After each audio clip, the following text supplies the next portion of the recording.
So I am going to start the session. So just really just to say thank you for joining today's webinar, the Mindful Coach Part 2, with myself, Damien Wamfor. So I'm the founder of Catalyst 14, and really pleased to be with you today, really talking about and building on the first session I ran, so the Mindful Coach Part 1, which was really introducing the importance of mindfulness practices for coaches for their own self-care and resilience and sort of energy management. And then today, part 2, we're really going to be building on this and actually looking at how, as coaches, our practice can really support and influence the way that we work with our coaching clients.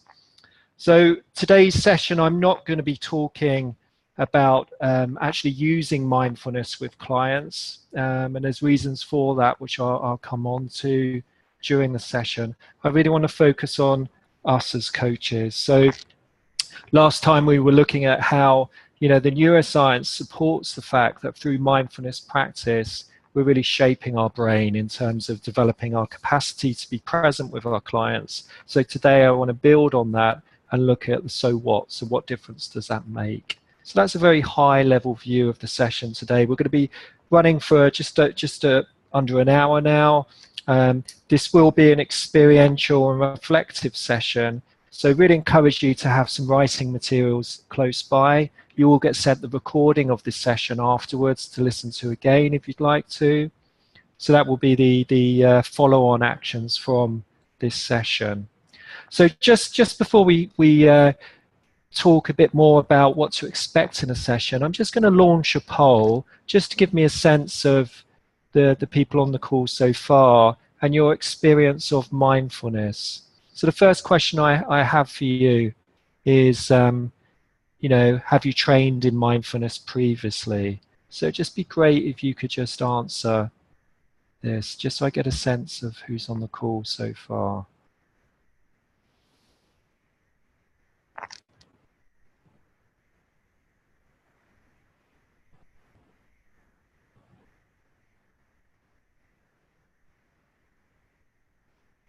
Okay, so I could just see 67% of the group so far have trained previously in mindfulness. So thank you, that's useful. So what I'm going to ask you to do now is we're just going to move into a short practice just to help everybody arrive for this session and to take us more into a learning and reflective space. And I'll also be inviting you to set an intention for the next hour as well. So I'll explain that as we go. So I'm going to be taking you through this exercise and also, guiding you as I do the practice myself. So the first thing is just to make sure we come into a comfortable sitting position. So we have both feet flat on the floor, and that's really to help us make sure our body feels balanced. So both feet flat on the floor, and then just changing our posture so we're feeling upright in the chair, a sense of the body representing being alert and awake and yet is comfortable. And just having the hands resting in the lap, on the knees or on the table. We can have our eyes open if we want to, and I'll just say just have a soft gaze looking at the floor in front of you. And if you're comfortable closing the eyes, that just makes it easier for us to take our attention inwards. So just closing our eyes.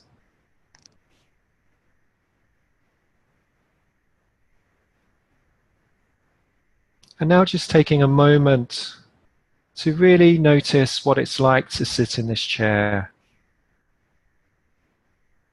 So we're not conceptually thinking here, we're really feeling into the body and noticing the felt sense of having the feet on the floor. So we might notice pressure on different parts of the feet.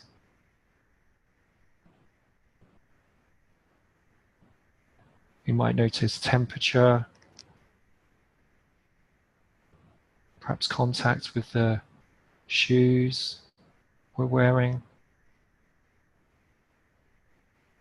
And maybe there's nothing at all, and we're not trying to create an experience, we're just simply noticing what's here. And now also noticing where else we make contact with the chair we're sitting in. Backs of the legs, the buttocks, small of the back, maybe the arms. So really noticing the felt sense, feeling the body from the inside out, of what it's like to be sitting in this chair right now.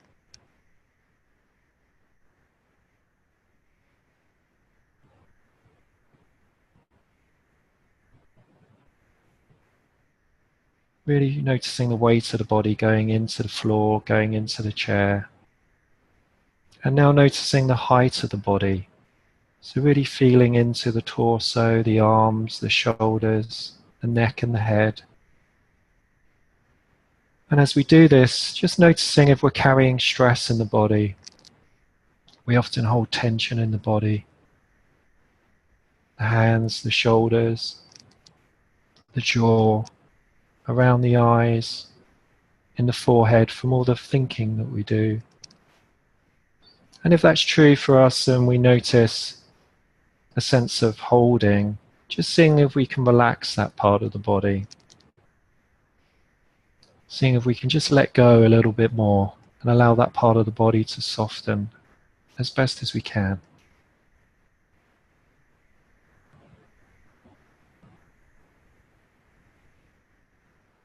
And now feeling into the body and noticing where we experience our breath most vividly in this moment. So that might be the end of the nose. We might be noticing the breath moving in and out the nostrils. Or maybe it's down in the chest. We're noticing how our chest rises and falls with each cycle of breath. Or maybe it's down in the diaphragm. We're noticing how the belly, the rib cage moves, expands and retracts with each breath. And again, we're not conceptually thinking about the breathing. We're really feeling into the body and seeing if we can experience the breath, the physical sensations of breathing, as a way of enabling us to stay in the present moment.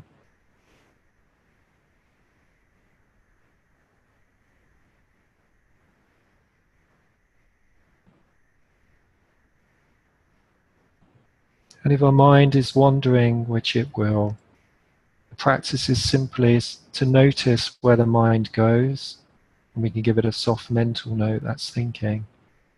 And then without judgment, we just simply relax back into the body and start to experience the next in-breath.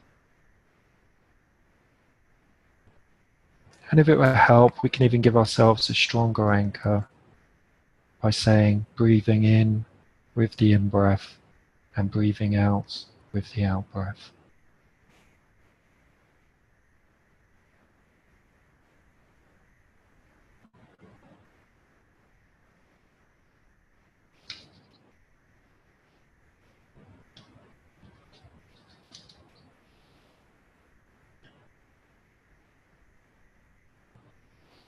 And now for the final part of this practice, I'm just going to invite us to drop a question into our awareness and just see what emerges for us.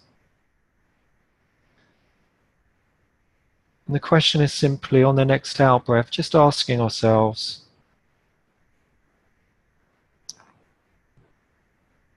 what do we want to achieve from this session? So what do I want to achieve from this session?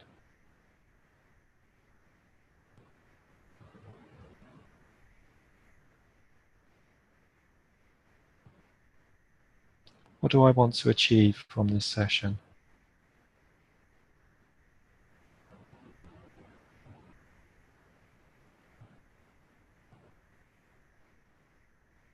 What do I want to achieve from this session?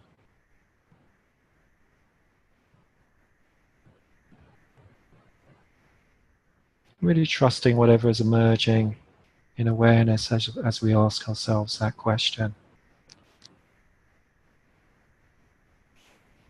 And in a short while, you're going to hear the bell sound. And as the bell sounds, it's an invitation to open your eyes when it feels right for you to do so.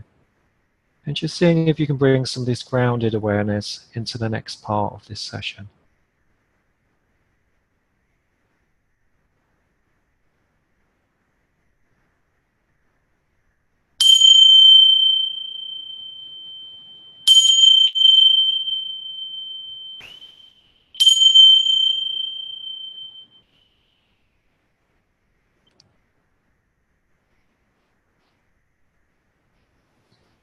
And feel free to stretch, yawn, move, whatever you need to do after that short practice. Often as we're practicing mindfulness, we realize how tired we may be feeling as well. So feel free to stand up and do whatever you need to do. So on the screen in front of you, you can just see some quotes in terms of the coaching space. This sense of us working in a relational field, and the sense of what often merges from the quality of the relationship that we create, not just skillful interventions, I suppose more conscious interventions that we may be making as per Blackhart's quote, but also that sense of change and learning. We could even say transformation that emerges from the relationship. One of the real I'd say attributes for CPD, for coaches, is that continual investment in developing a deep self-awareness. We keep learning about ourselves and how we are in relationship with others. And through this sort of reflective practice about our relationality, we become more skilled at working in the relational field. So it would just be really useful for me just to understand a couple of intentions or outcomes that you would like from the session this afternoon. So just please feel free to add these to the chat panel, just so I get a sense of the people that are participating live, what you would like to get from the session today.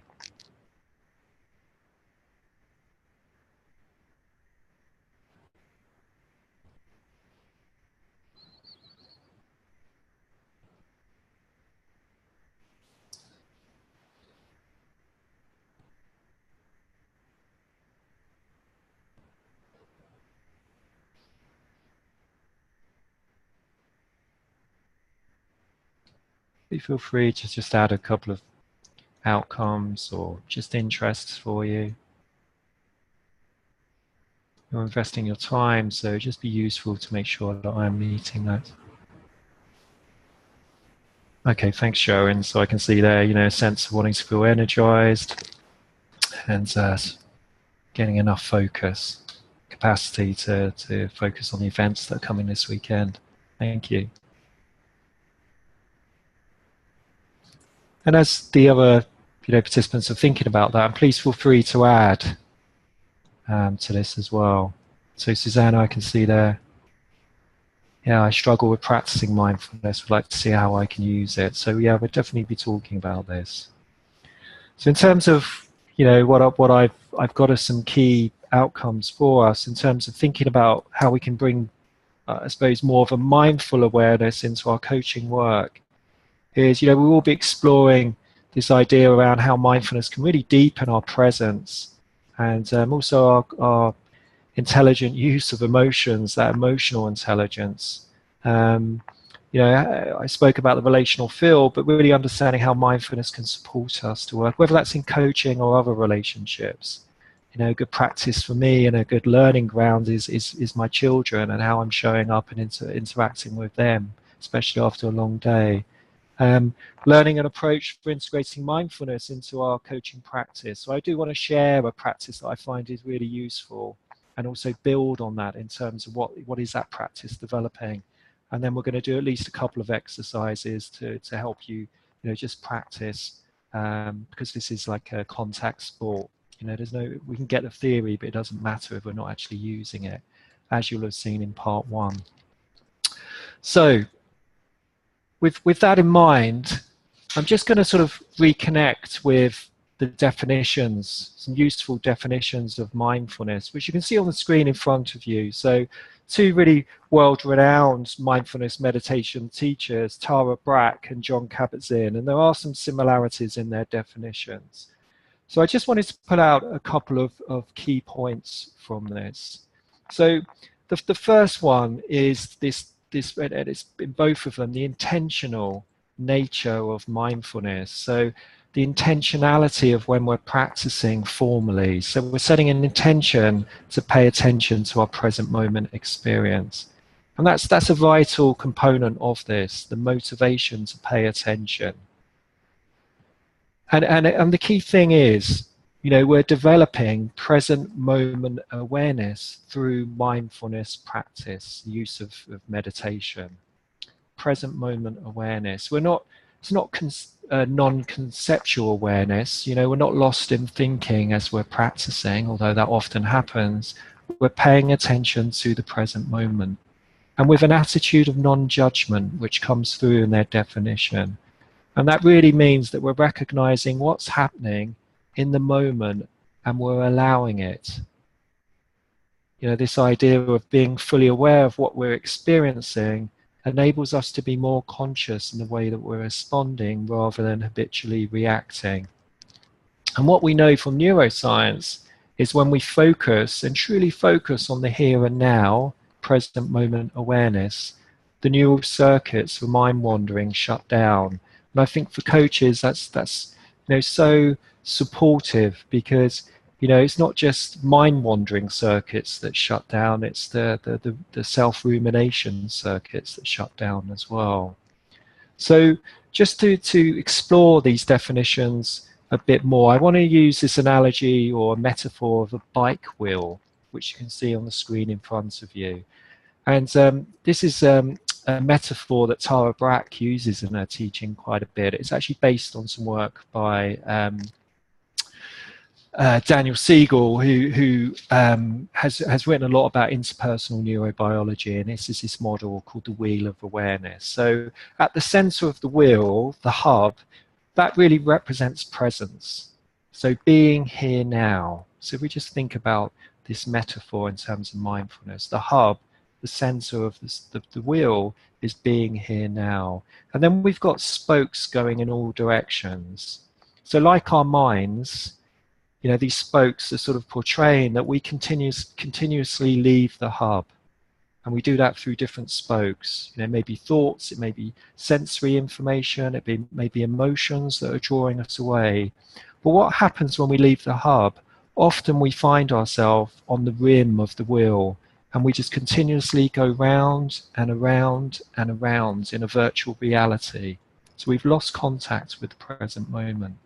So mindfulness is simply a practice that's really fundamentally about remembering to be here now. It's about being in the present moment, which sounds easy, but for the people that have practiced mindfulness will know how often the mind will kick in and we find that we're being drawn up the spokes of the wheel to the rim. So what we're learning when we're practicing mindfulness are specific tools to enable us to stay at the hub. And these tools start with the piece that I mentioned a moment ago, the intention to actually be in the present moment. So energy follows focus, motivation follows focus. We set an intention to be in the present moment. That's the first anchor, or the first tool. The second tool is an anchor.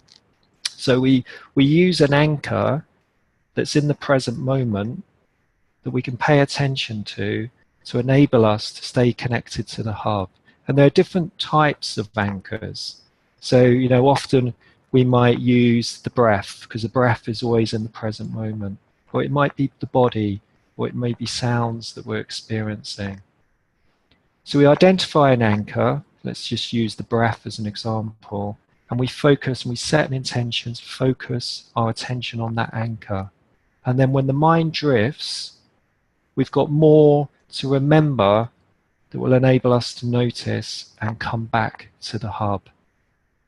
So when we're practicing mindfulness in this way and keep coming back to the hub when the mind drifts, the practice is really about stabilizing our capacity to be in the present moment, to develop present moment awareness. So we're noticing what's happening in the present moment. And that's the training of mindfulness, as simply as I can put it. You know, and having an anchor like the breath that we're focusing on really helps to encourage the mind to drop out of all the thinking, to become more calm, and also helps us to stabilize our attention as well. And you know, after a period of time of practice, I spoke about neuroplasticity and what happens in the brain on part 1 of this webinar series.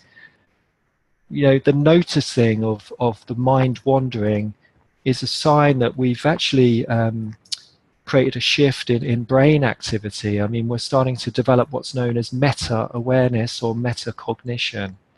You know, noticing the thinking of the thinking, which you know, is a great capacity for us as coaches.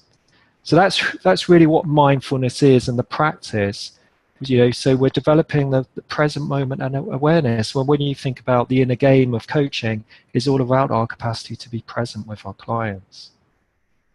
So one of the practices I wanted to share with you, and I thought, you know, you could play with this while you're listening to the webinar, is a practice called 50-50 awareness.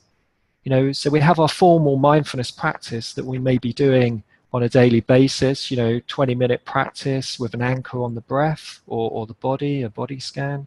And then we go into our daily life, we go into relationships, which are often the place of reactivity and stress. So having a practice that we can use, you know, consciously and with an intention in a relationship is fantastic. And this is a practice I often share and train coaches in, called 50-50 awareness. So in a way, it's like having one ear listening to ourselves and one ear listening to the other person. And to do that, while we're coaching, for instance, we're paying attention to an anchor that will enable us to connect to the hub of the wheel. So we can pay attention to the feet on the floor, that sense of groundedness, the seat and the physical sensations of sitting. You know, we can pay attention to our hands and the feeling of our hands on our lap or on the desk as we're with the other person.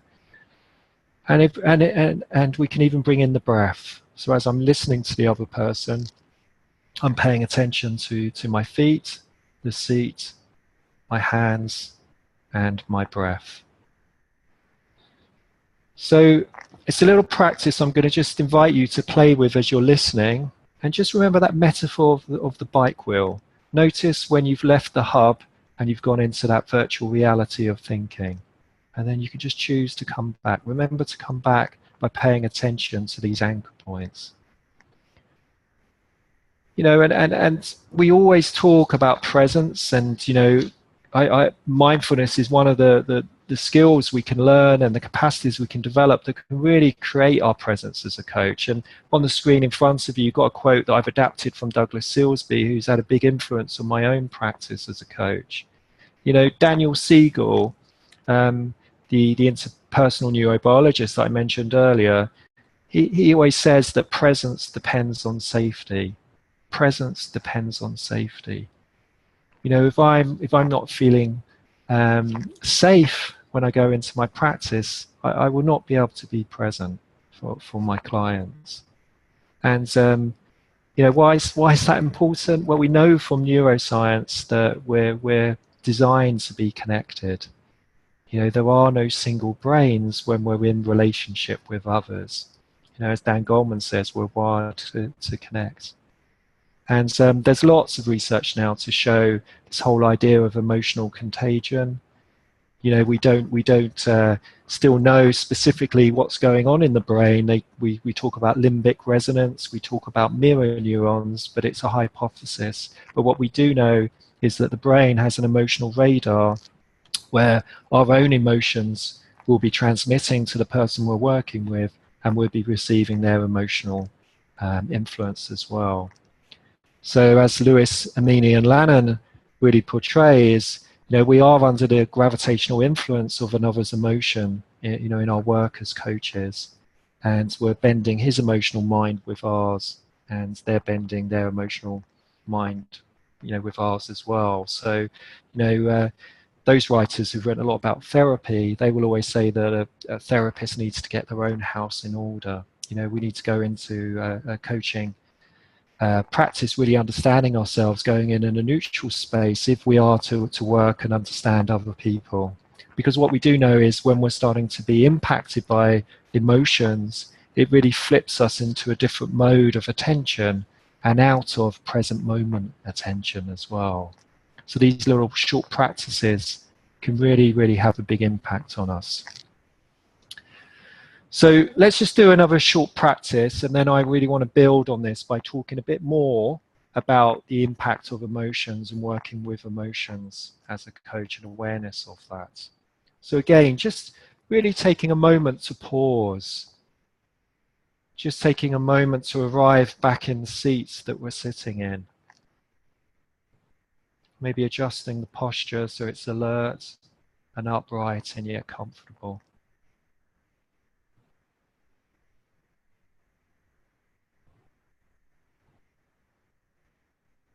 And just starting by noticing the quality of the mind in this moment.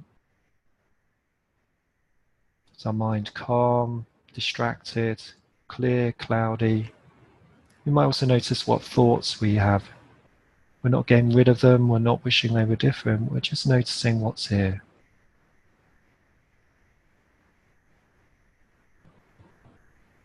And then linked to that, in terms of our minds, notice how we're feeling. What's on our emotional landscape in this moment?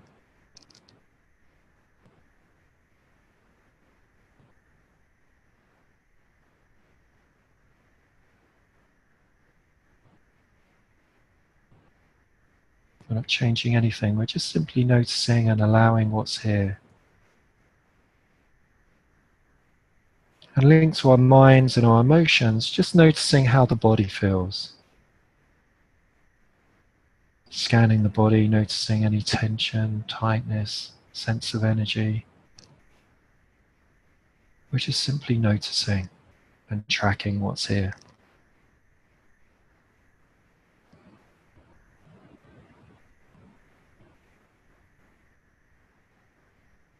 And now feeling into the body and noticing where we experience the breath most easily. And we're going to use this as an anchor point to enable us to stay with the hub in the present moment. So really feeling into that anchor point in the body and seeing if we can fully experience each cycle of air as it's flowing in and flowing out the body.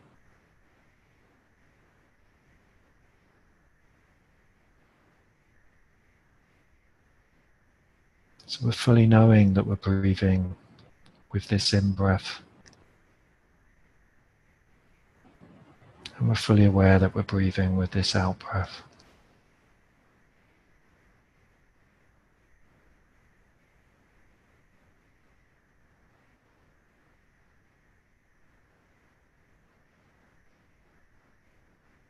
And we're not trying to clear our mind of thoughts. We're just learning to notice when we're drawn away from the hub and we've gone to the rim and we're thinking. So the practice is the same. If our mind is wandering, just simply notice, give it a mental note that's thinking. Then relax into the body and start with the next in-breath. Each in-breath is a new beginning, a chance to start again.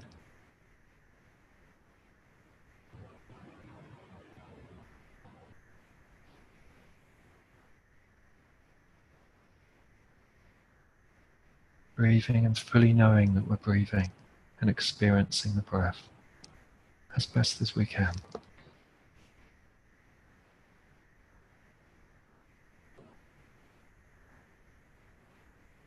And now expanding our awareness around the breath to take into account the whole of the body, from the top of the head all the way down to the feet on the floor. So noticing the space the body's taking up as it sits in this chair. Really holding an expanded awareness as best as we can.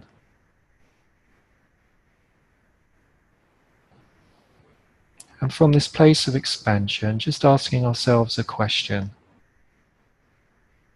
What would it be like to have more of a quality in my body right now. And this is a quality that's going to serve me in a conversation that's coming up today. What would it be like to have more of that quality in my body right now? That could be confidence or compassion or trust, love, whatever word works for you. What would it be like to have more of that quality in my body right now? And just noticing how the body responds.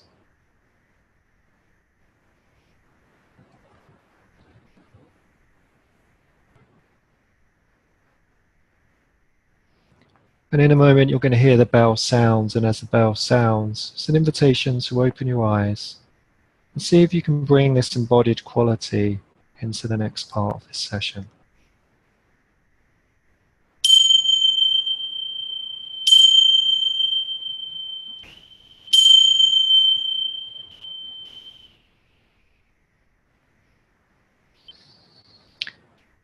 Okay, so again, feeling free to stretch and do whatever you need to do after that short practice, which is a really effective way of getting ourselves into a positive influence for our clients.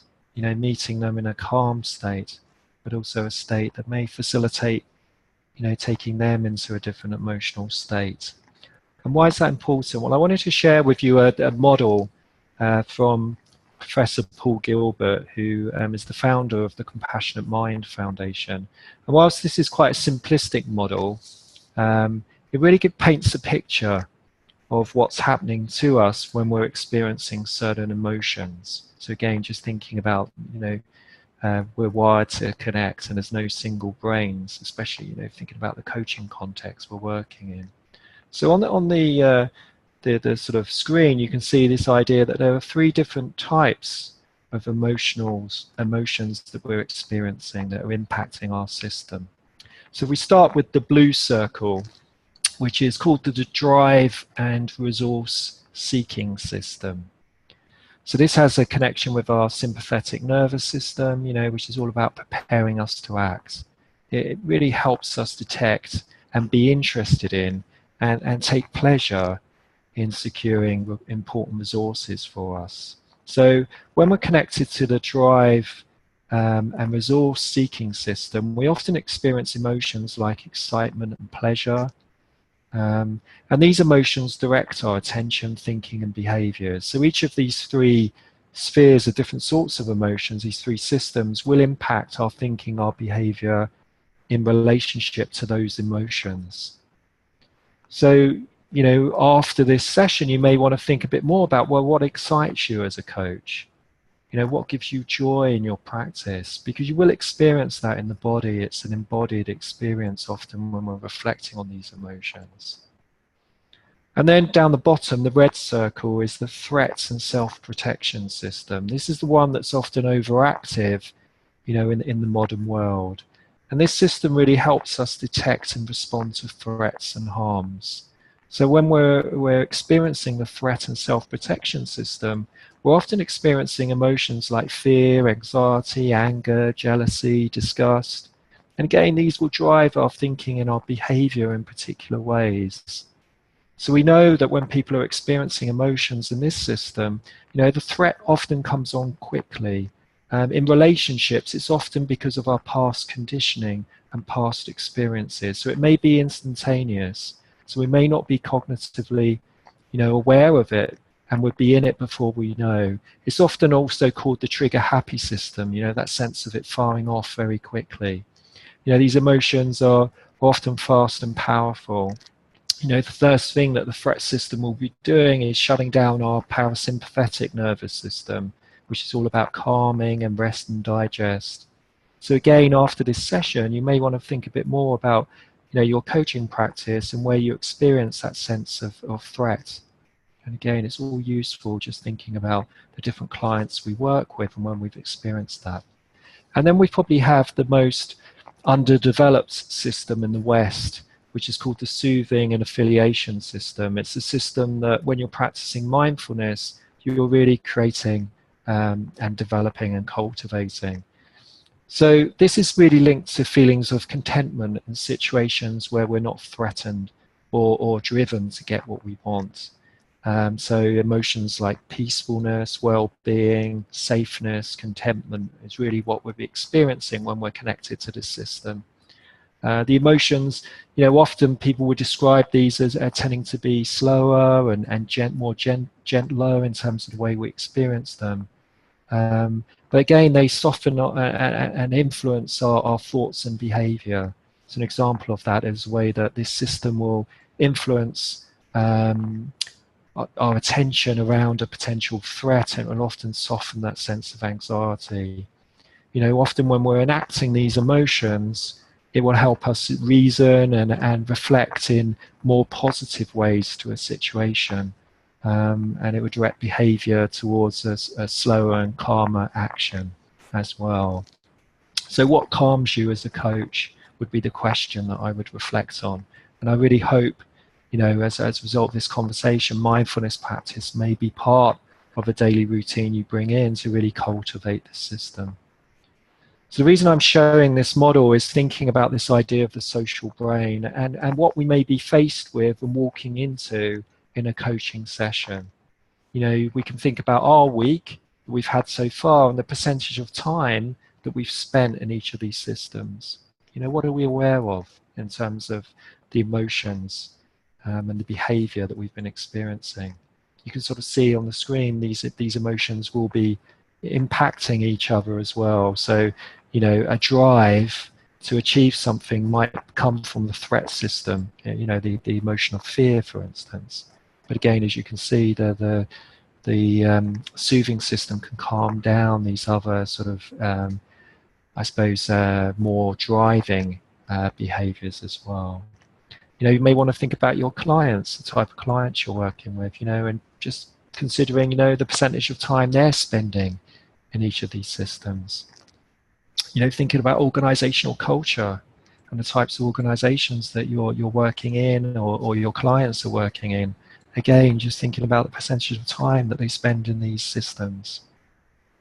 For me, this is one of the reasons why I feel that mindfulness practice is so critical, because it can really enable us to move into a relationship in a neutral space and a more responsive space as well, rather than getting taken over by the emotional systems that we may be experiencing. So mindfulness practice, if I think about my own experience, but also the research that's been done a lot in therapeutic relationships, what we see is, mindfulness, the focus of the last session really develops this aspect of self-care. This idea of we need to put our own oxygen mask on before we help other people with theirs. Our energy management so we can be at our best, our resilience, our emotional intelligence. But as we've seen from the definition, it also develops our capacity for presence-centered attention. And from that spaciousness, we can listen a lot deeper, so a sense of empathic listening. And I'm going to talk about that in a short while, a sense of attuning to our clients. Because we're practicing non-judgment in the way that we're relating to our own experience, it doesn't mean we're not taking action. It means that we're not reacting habitually. What we start to see in relationship, we come with a more compassion-based stance. And what I mean from that is simply a phrase of open-heartedness, the way that we're meeting our clients and accepting what they're bringing. And that really develops further our capacity to stay open. So often if we're being impacted by somebody else in a relationship, there's a sense of contraction. Often we're lost in our own thinking about what's being said and a sense of contraction of our awareness. And what we're doing when we're bringing this sense of practice, you may think about the 50-50 awareness, we're expanding our awareness as we're listening, and it enables us to hold what the coachee might be sharing with us. As they're talking about one of their challenges, we might be experiencing something else similar in our own life. This enables us to really stay open to what's being expressed in the dialogue. And that final part about the social brain, this idea of resonance, through our presence, through our empathic listening, there's a sense of that resonance. We're able to bring our clients into presence. Often they will meet, if they're coming from the drive or the threat systems, they're moving at quite a quick pace. bringing our presence into the coaching session is an invitation for them to slow down and move more into a reflective way of thinking.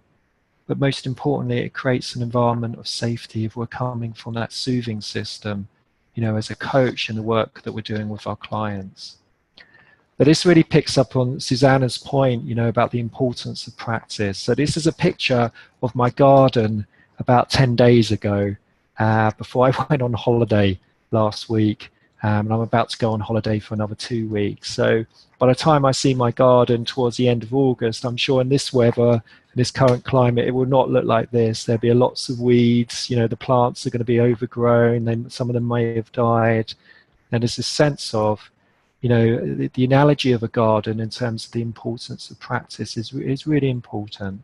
If we're not practicing mindfulness every day and weeding the garden, we're not going to really understand what's there, especially when we're in relationship with other people. So understanding our habits of how we're relating, and if we're practicing every day, say 20 minutes, it enables us to really understand more about the patterns of our mind, our own personal edges.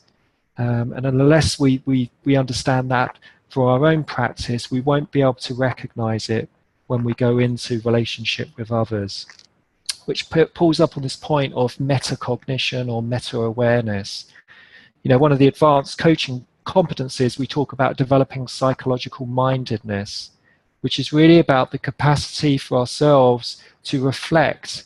We could call this reflexive in the moment, reflecting on ourselves, the coachee that's over there, the relationship that's being created between us and the system around us, because all these factors will be impacting us in the session. The idea of meta-awareness, metacognition is this idea of building the capacity of the observer, the witness mind that's enabled to notice these subtle changes and shifts that we start to experience.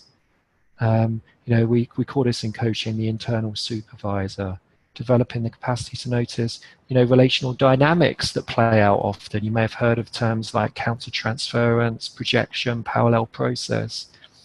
We work in a relational field and it's normal for these things to happen, but have we got the space, the spaciousness in our awareness to notice in the moment? Because this often comes from body signals. So the final couple of pieces I want to mention before I'm going to pause. Often, and this is quite a useful model from cognitive psychology, often when we're in a relationship with somebody, we're in a dialogue, we're having thoughts and feelings which are often at an unconscious level. The weakest part in this link is when we start to experience them in the body. That's when usually we can become more conscious of them. And if we're too busy doing coaching, like doing a technique, doing tools, rather than paying attention to how we are, quite quickly we're going to go back round this cycle. So we'll have a thought and feeling unconscious reaction to the client. We'll have a feeling in the body that will cause us to react, and the cycle will go back round and round and round, and we'll be having thoughts and thoughts and thoughts. If we're tuning into and practicing mindfulness more regularly, we're going to have a greater capacity, more space to actually start to notice these subtle changes. And when we do, we can move into a place of more conscious responsiveness, because relationships are in flux. They're in a constant state of flux, and this is like an interpersonal mindfulness practice that we can do continuously. Noticing the energy, noticing the breath. So we often talk in coaching about developing self as instrument, and this idea that actually we are our best instrument for change. And again, if we've got a regular mindfulness practice, we're something like the 50-50 awareness that we're bringing into the coaching session itself, this idea of the internal barometer, paying attention to this midline. Our breath is really responsive to the flux of relationships. So just even from time to time as we're in the coaching session, paying attention to our breathing, as it moved from the gut up to the chest, has it moved higher than that? We may pay attention to the sense of energy, but there's a sense of this is all information for us about what may be happening for the client, what may be happening for ourselves. And if we haven't got a mindfulness practice where we're we really sort of have that spaciousness, it's very difficult to decide if it's mine or is it the coachee's.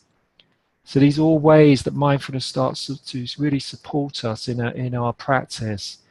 Because if we are going into a session in that place of the soothing system, that place of spaciousness, we can start to attune to the client themselves.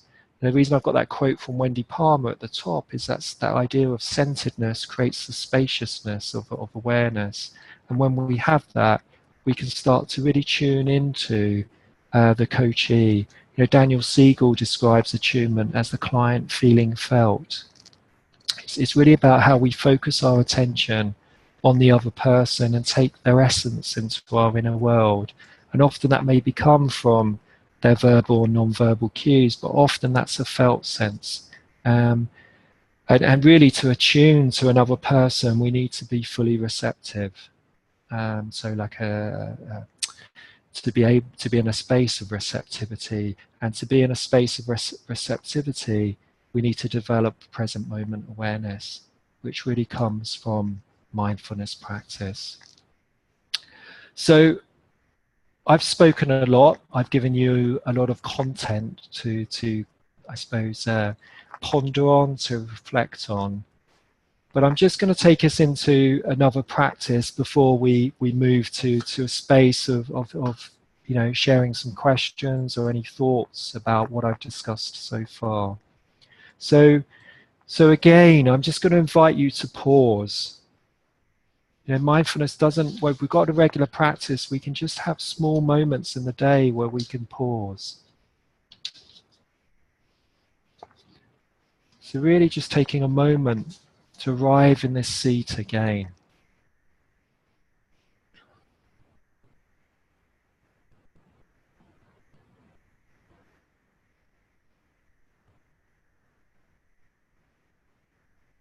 Really feeling into the body and really sensing this is a pause. There's nowhere to go, there's nothing to do. We're just feeling into this space.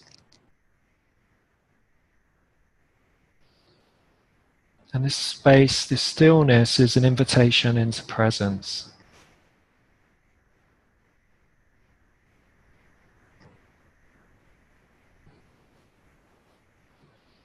So noticing the feet, the seat, the hands.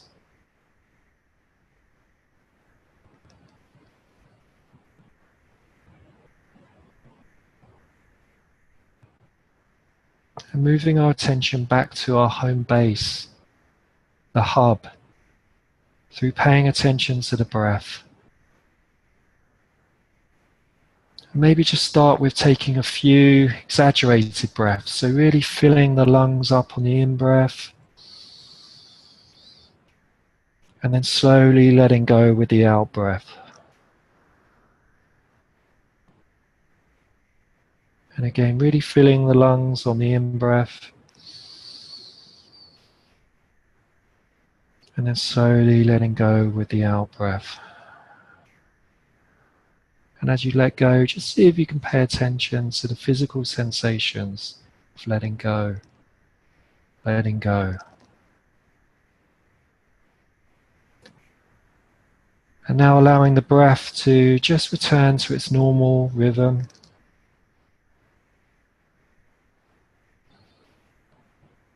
So we're not controlling the breath, we're just trusting the breath can breathe itself.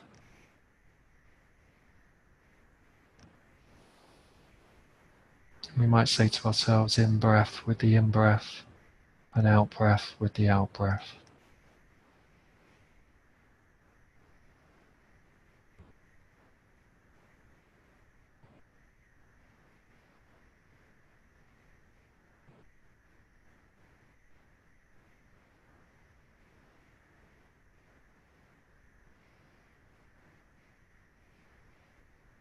And as soon as the mind has kicked in and we've moved into a place of time traveling about the future or the past, we've gone to that rim, just noticing where the mind is. We can give that a label: judging, reflecting, work, home.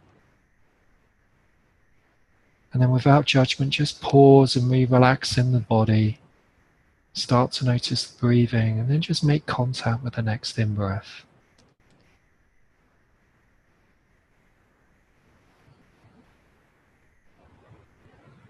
Just coming back to the hub and being here right now.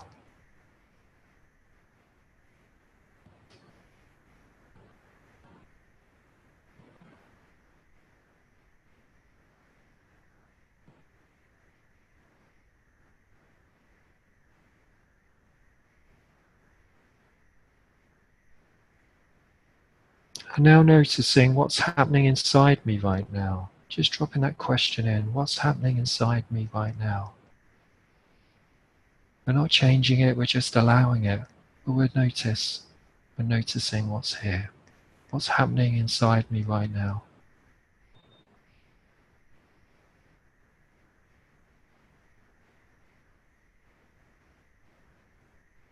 It's allowing sounds and thoughts to arise and pass. We're just noticing what's happening.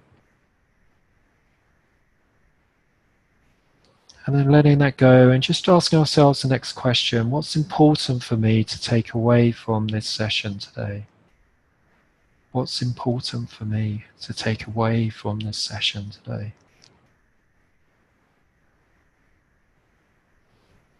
What's important to me to take away from this session today?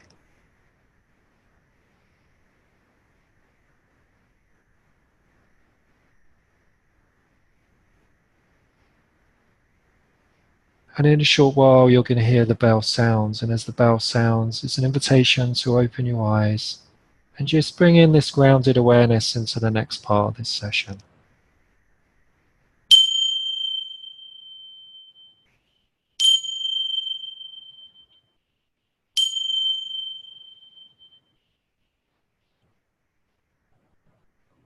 And once more, feeling free to move or stand.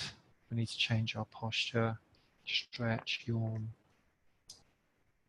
And that's a really good practice to do at the end of a coaching session before we do our formal reflections. You know, that sense of pausing and checking in, and then noticing what feels important to take into the reflection stage of our practice. So just chance really just to share any reflections, what's important for you to take away from this session. If there's any questions that you're left with, you know, feel free to add those to the chat panel. We've got a few minutes, so I can just answer any questions, or we can just hear any reflections before I move to closing the session down. So feel free to add to the chat panel anything that you're personally taking away, or any reflections, or any questions that you're left with.